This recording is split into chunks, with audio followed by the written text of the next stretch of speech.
High বন্ধুরা, নমস্কার সবাইকে।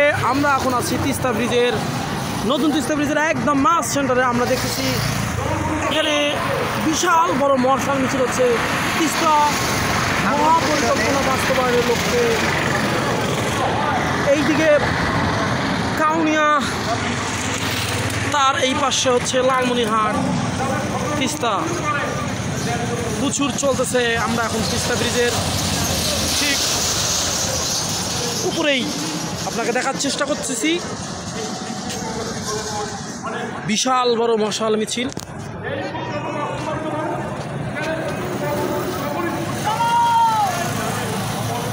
আপনারা দেখতেছেন বিশাল।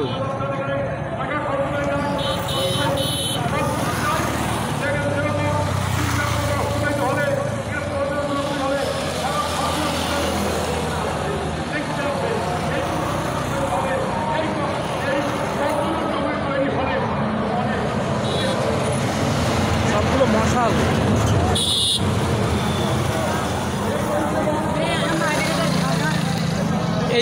এই যে আমরা আমাদের মাঝে আমরা একজন পাইছি তিস্তা, এই ঠিক এখানকার একজন বাসিন্দা। আমরা তাকে কিছু জিজ্ঞেস করবো যে আপনার এই মশাল মিছিলের অনুভূতিটা কি আপনি তো বলবেন আমাদের। আসলে এই মশাল মিছিল যে হয়েছে, আসলে এটা দরকার। আমাদের তিস্তা ব্রিজে যে ভাঙনটা হয়, নদীর তীরে যে ভাঙন, অনেক জমি, অনেক ফসল, অনেক বাড়ি, অনেক কিছু ধ্বংস হয়ে যাচ্ছে, নদীর মধ্যে বিলীন হয়ে যাচ্ছে। আসলে এই জিনিসটা যদি না হয় তাহলে আমরা অনেক পিছিয়ে যাব। এবং উত্তরবঙ্গে যে প্রজেক্টটা নিচে, আসলে এই জিনিসটা যদি করে তো আমাদের উত্তরবঙ্গ অনেক এগিয়ে যাবে।